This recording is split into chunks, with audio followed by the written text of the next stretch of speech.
Necrostevo and you're not watching one of my narrated Wi-Fi battles. What I have for you today is something a little bit more different. I know a lot of you have been wondering how I get so many Pokemon to level 100 in relatively little amount of time. I did actually max out the game clock on one of my versions very recently though, so it's not too little amount of time. But if we'll look right over here, we see that I have 3 DSs. That's right, I have 3 DSs and I have access to 3 different copies. I have 1 white and 2 black versions. One is my little brother's that he doesn't really play anymore. One's mine and the other one is mine. And I typically trade my Pokemon between each of those to get them the experience bonuses and all my training bonuses. So I'm going to take the camera from the camera woman right now and she'll show you what we're going to be doing. Alright, so typically if we look at what I'm doing on this first one here, the first thing I do is either I'll go to the stadiums in Nimbasa and I will either Tiara, go back downstairs. I will go on the inside and I will battle all the football players and I will battle all the basketball players, the soccer players, and the tennis players, and those alternate every day. But those right there will typically allow level 50 Pokemon to get up to level 60, maybe 70 or so.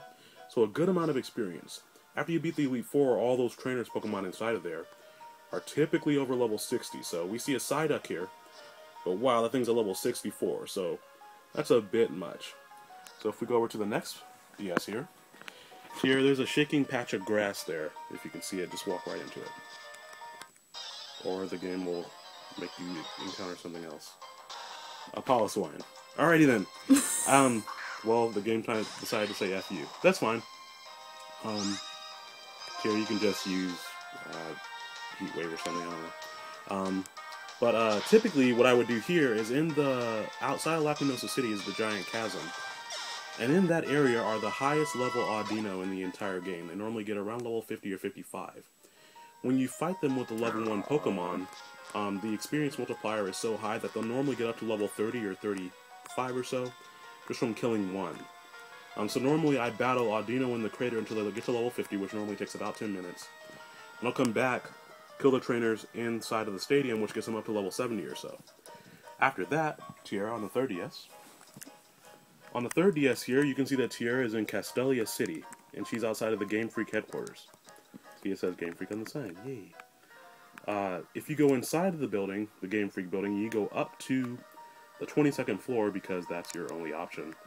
On the 22nd floor, and actually it's on the 22nd floor because that's the same floor that they ran in Japan, I believe. You can battle Morimoto, and Tiara will show you where Morimoto is in case any of you guys are trying to replicate this. He's the guy that Tiara is pointed at, and he has a very high level team. Definitely don't try battling him after you beat the Elite Four until you're really ready for it. His Pokemon are around level 70, I think. So you get a lot of money and experience from him. And some of his Pokemon are easier to beat, but since they're evolved and trained so high, like Leopard, you're still going to get a lot of experience. So Tiara's going to head back out of this building right now, and she's going to fly to the next location that I normally beat up on. And of course, on one version, that's not necessarily too much experience. On one version, after doing all 3 of these steps, you're probably going to get around level 70 on most Pokemon, and if it's defensive, it might take a little longer because they might not be actually killing things. You have to use experience share. And go ahead and fly to Undella Town, Tiara. It's the city on the far right-hand side of the map. Right hand side, sorry. Yeah, Undella Town. So if you fly to Undella City, you guys may already know where I'm going with this. That's where Cynthia is. She's the champion of 4th Gen. During the spring, on one of these DSs, I have it always set to be springtime, so I can battle her every single day. It may be the summer. I may be mixing it up. But spring or summer, you talk to Cynthia, and then you can battle her every single day. Tiara's going to say no here because I don't have a battle team ready, but you can challenge her. So here, Tiara, you can take this back. So, that is the training regimen I go through for each of my Pokemon. Of course, I would do that on every single version, so I can train a Pokemon to level 100 in just one day. And I can get a second Pokemon to level 100 if... Sometimes I have access to a 4th DS, so if I have 4 DSs, I can get 2 Pokemon level 100 in a day.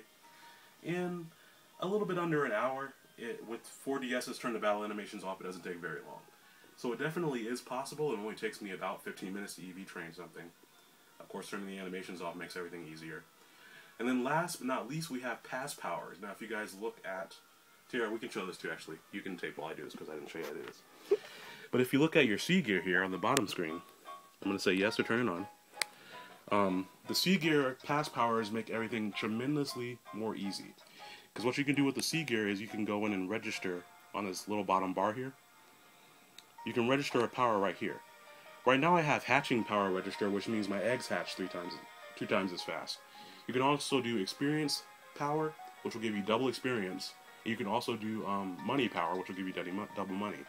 That's stackable with trading a Pokemon over, and that's stackable with holding a lucky egg.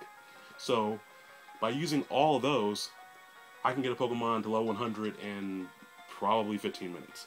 But the problem with that is that to get those pass powers is that you have to go to another person's version and do missions. But since I have multiple copies of the DS, I can do it really, really easily. So I hope you all enjoyed this little snapshot into how I train Pokemon. This is my room in my apartment. Don't think anything about the posters on the wall. I just think they're all cool. I'm a gaming person, so you know all of that. Anyways, though, if you all have any further questions, feel free to let me know in the comments. Otherwise, I'll see you all later. Bye now.